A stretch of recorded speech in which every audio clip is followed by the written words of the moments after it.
aie kau le ka Aku kai ke tupe ngata I kai ke totu oua I o koe fitu ei Ema wosi se te kau tama O si maa ma fo I aua Ke whao e kau le ka Biri o te pongi pongi Biri o te hoa ta Aku kai ke te aha mea Koe whakatau e mana wā He kawa wau I a koko Toko ke he whonga Koe ono fitu ono Barbershop Mon style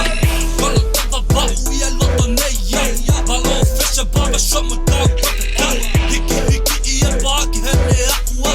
DJ Hopo DJ Joe Young Goshana Kolo kawa wau I a Loto Neiafu Palo fesha Barbershop Mo tau kakatau Hiki hiki I e paki he Neiafu DJ Hopo DJ Joe Young Goshana Ono fitu ono Barbershop Ono fitu ono Barbershop Ono fitu ono Barbershop Ono fitu ono Barbershop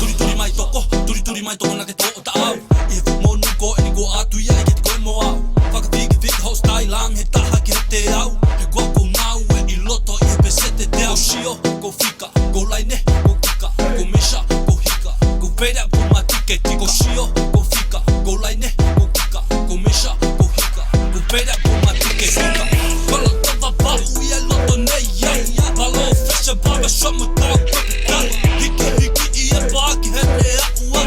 DJ Hopo DJ Joe Young Goshana Kolo tawa wau I a Loto Neiafu Palo fesha Barbershop mo tau kakatau Hiki hiki I e paki he Neiafu DJ Hopo DJ Joe Young Goshana Ono fitu ono Barbershop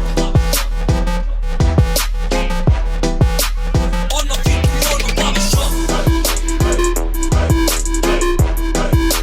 Ono fitu ono Barbershop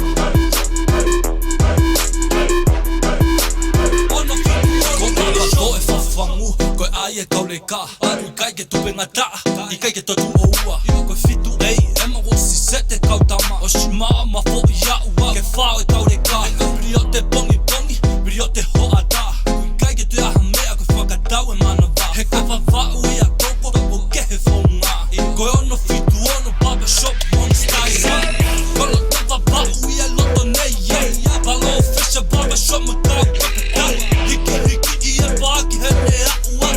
DJ Hopo DJ Joe Young Goshana Kolo tawa wau I a Loto Neiafu Palo fesha Barbershop Mo tau kakatau